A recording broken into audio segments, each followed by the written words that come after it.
The 17th Annual CIfa Forum, the Convention of Independent Financial Advisors, resumed for a second day at the United Nations headquarters in New York. The keynote of the day was delivered in a versatile and timely speech by Afaf Kanja, the spokesperson for the president of the 68th United Nations General Assembly.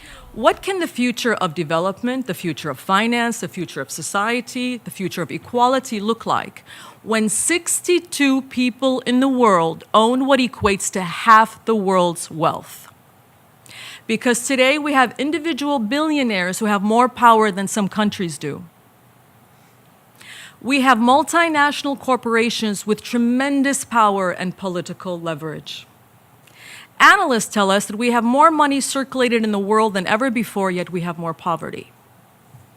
Unless the financing, again in my opinion, of Agenda 2030 appropriates funds for the formation of mechanisms that can help change the behaviors of the poor through the establishment of educational training programs that are designed to help shift behavioral patterns, divisions and inequality may continue. So perhaps the strongest variables that can help indicate or even propel the achievement of the universal agenda may not be those to do with financing per se, nor political will, but rather the change agents to the witnessing of a better life and planet may have more to do with human will. The day kicked off with a discussion directly in line with this year's CIfa theme of how to mobilize private finance towards funding the UN Sustainable Development Goals, followed by a conversation about ways to align the financial system's interests with the common good of all goals, for example, poverty eradication. That's why there is talk about more inclusivity of different actors in achieving these ambitious goals. That's why you find now lots of talk about innovating funding, new ways of financing, about the role of private sector, about the role of civil society. So within that context, the role of CIfa and the role of such endeavors is important because it gives different perspectives, different views, more inclusive actors, more inclusive platform in order to be able to achieve these challenges. Financial markets and the private sector's activities and operations must align with the Sustainable Development Goals. The international community should seek to create necessary conditions and the enabling international environment for private resources to be adequately channeled towards achieving long-term Sustainable Development Goals. Foreign direct investment must be increased and become more long-term oriented and aligned with national development priorities to support developing countries in implementing the goals. Furthermore, private financial flows should be directed towards to address the climate challenges as well as the other development challenges wherever possible, but must always complement and reinforce government priorities as set out in national sustainable development plans. Panelists then delved into discussing regulations in the global financial system, notably what regulators can do in order to channel investment towards SDGs. Regulators may also contribute to channeling investment toward the Sustainable Development Goals by setting up some green hubs similar to innovation hubs. In my opinion, green hubs could be the places where professionals could talk with regulators about their difficulties and to propose new ways or means, the objective of which will be to channel investment toward the Sustainable Development Goals. According to Canada's former Minister of Finance, Joe Oliver, hard-headed economic pragmatism is needed instead of ideology. There isn't perfection in the market system. No one suggests that there are, but we've got to be extremely careful about moving away from it because the alternative, the communist socialist system, has resulted in catastrophe. And countries which talked about about helping the poor ended up hurting them. So the people who were hurt most were the people most disadvantaged. So you've got to let the market system work. You have to have rules to make sure that there isn't illegality and abuse, but creating wealth and employment is the best way to eradicate poverty.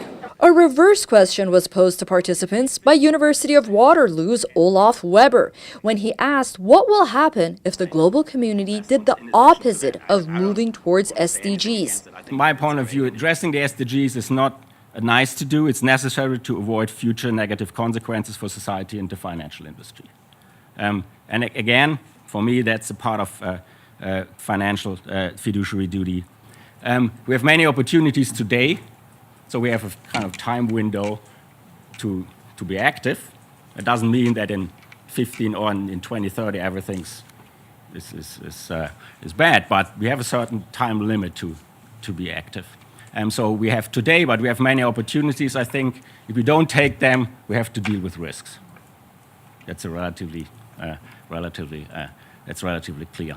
And how we can frame it is from the business case of sustainability, so always thinking about how can these things integrate into business. Maybe we should change about thinking about how can businesses contribute to sustainable development.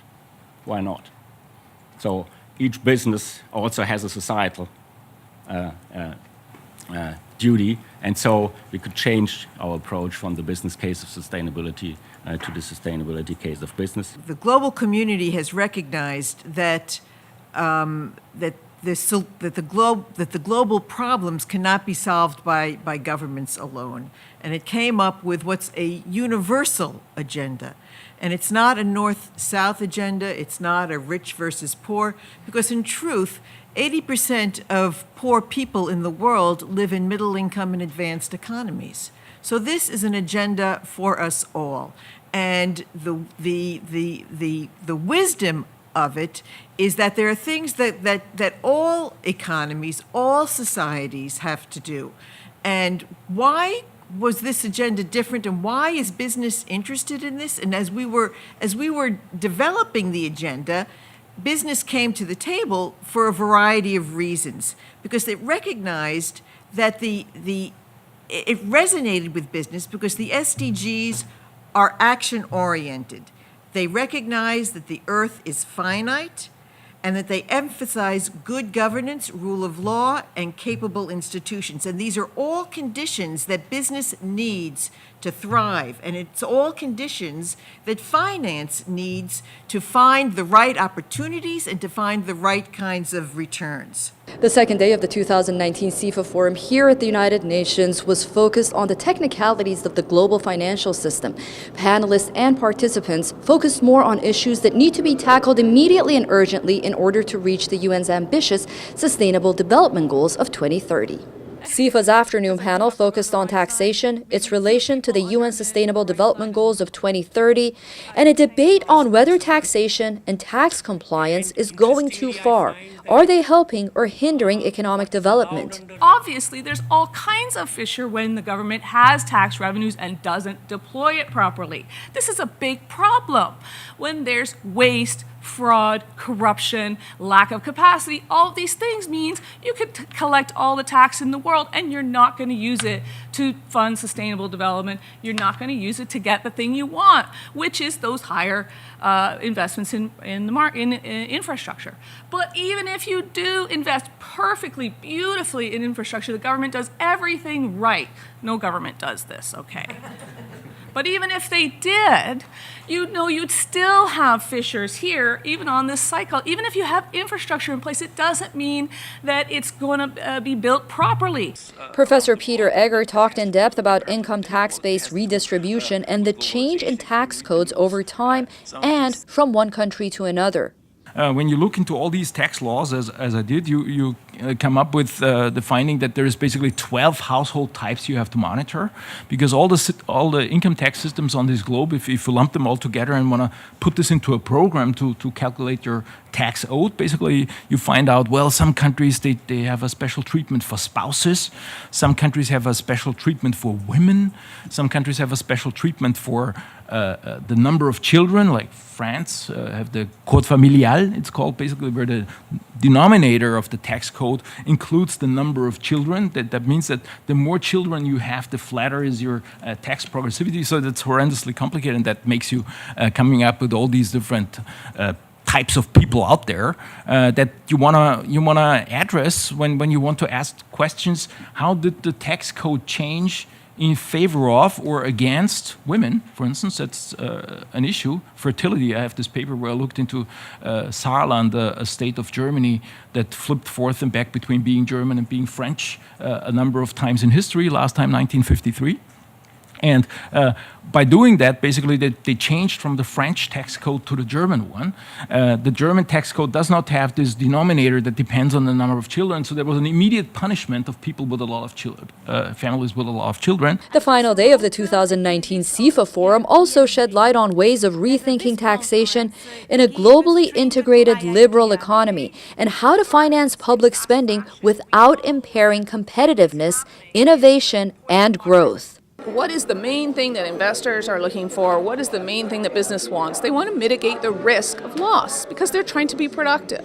And so what we want is a healthy relationship between tax and growth, between tax and development. So the key for investment and the key for business is to understand that when you get into a vicious cycle where taxes aren't being deployed properly, where infrastructure isn't being invested in, that those are things that businesses are bearing the risk of today. So that's what we want to try to fix. We've got to try to mitigate the risk of investing and mitigate the risk of investing in an environment where there's a vicious cycle between tax and development that's producing underproductive assets, underproductive investments. And we want to get ourselves on the track to a virtuous cycle between tax and development where tax is being raised in a productive way to fund productive investment in the infrastructure that then is the support. That's the support, the public support of investment. That's the public, and it's cooperative. You can't force this on anyone. You have to try to work with capital. You've got to cooperate with capital. You can't force things on it. In a new political era of quantum politics, the paths to achieving the SDGs are changing, and the new geopolitical arena is rewriting the rules towards achieving the SDGs. Democracy in the Western world is in trouble. Politicians are often held in contempt by the public because they make promises they do not keep. Governments fail to address the concerns of wide sections of the population they were elected to serve, and may even treat them with contempt. Meanwhile, buying votes with electors' money continues apace, creating huge debt and crushing interest obligations that reduces growth, diminishes funding for social programs, and burdens the next generation. The rise of populism and populist leaders drawn from outside the political establishment is a direct consequence. Other challenges to democracy include the difficulty in attracting quality candidates for public office, low voter turnout, and an extreme polarization of public debate, including in the media that too often does not distinguish between news and opinion. Western democracies provide virtually all of the market space and the investment capital and the intellectual capital that make the development of less developed countries or non-democratic countries possible. If we're not for investment by American firms, by Canadian firms, by European firms, by Australian firms in other countries, we would not have seen the massive decline in absolute poverty that we've seen over the last quarter century.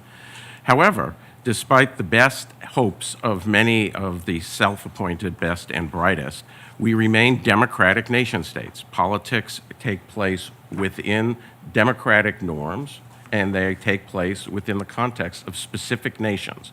And that fact, and the way that intersects with some of the trends we've seen for the last quarter century, have helped create competing populist movements, some of which are more influential now, but others of which could very quickly gain more influence. And all of those populist movements place the interest of the nation above the interest of the globe, whether they claim to be globalists or not. According to senior fellow at the Ethics and Public Policy Center in Washington, D.C., Henry Olson, there is a global trend in Western democracies. The question that nationalists are asking is, where's the democracy? That a multilateral system that has no democratic responsiveness is increasingly going to be seen as illegitimate, and countries will increasingly opt out or limit their participation in them. So the question that multilateralists have to answer is, where's the accountability? Where do the people fit into this? Towards the end of the day, participants had the opportunity to express their final ideas in regards to the developments discussed. Don't forget that life is not perfect. The world is not perfect. So human attitude is not improving the situation, and we have to make all efforts to reduce the impact of emission of everything we are doing wrong on Earth. As was pointed out, that India and China are very much dependent on fossil fuels, for development. And as development happens, simple thing like the number of cars are, dramatically increasing. So what the Indian government is doing is, I think, so it's like, I think a carrot and stick approach is required. Incentives make a lot of difference. So what they are doing is they are trying to promote renewable energy by giving incentives, some sort of a tax incentive. The tax incentives is one is related to the amount of money that you invest in renewable projects, and the second is related to the amount of power that you generate through renewable energy. In Switzerland, we know that le peuple est souverain. It has the last word. It's therefore essential to design the incentives that will allow le bon peuple to accept to make an effort at three levels. At the individual levels, I think tax incentives have to be designed to entice the individual household who is going to have to make an effort, right, to renounce to a little part of its income in favor of a generous cause, but it needs to get an incentive to do that. When I was young, I was always taught charity begins at home. And I personally believe saying that each individual in this room and each individual in this world have a social responsibility, that if you move up a ladder in your life and move up financially well off, it is very essential saying that you also bring in socially your near and dear ones, people who are close, to see that abundance brings into them. There is no magic wand, but my feeling is that aside of this big organization, like also UN, governments, World Bank, and the high net worth individuals, there is also many thousands of small NGOs which work hard, which are very efficient because they are small. They work everywhere in all continents, and they know perfectly the need of the people. I think it's our duty, because it's the interest of everybody, to help them first, because they have very many difficulties to find funds. Really needs to be a need to unify people under common theme, largely. Otherwise, we're going to require a type of chaos management. Seriously, things are moving so fast. I don't think people realize how fast things are moving. So it'll be a type of triage to work on the most critical issues. And from my perspective, under the goals that we're looking at, if we can, I'm going to look at addressing the utilities and the greenhouse gases there, the political structures, the democratic structures. They're really going to be in a state of chaos until they can adapt to the new systems of cash flows and information flows. But we can also build cities like Rome and New York, or put a man on the moon and create microchips. In the current era, we are living in a world of modern humanism, a world turning more hobbyism, and a world of ethnic distancing and religious separatism. To achieve the SDGs, modern humanism, along with free market economy and liberal economic model is the most eligible to meet the broadest needs of the people. But still, it's not enough. When I deal with the entrepreneurs, I have a chance to influence them in terms of what they're putting into their business plans. And one of the big things that I'm talking about right now is how AI is going to affect, their businesses, how blockchains can affect their businesses, and also giving them some ethical considerations of what it is that, how social impact their company is going to be when they're building at that age and that, and that level, so that when it does go bigger, that they are really addressing these particular issues.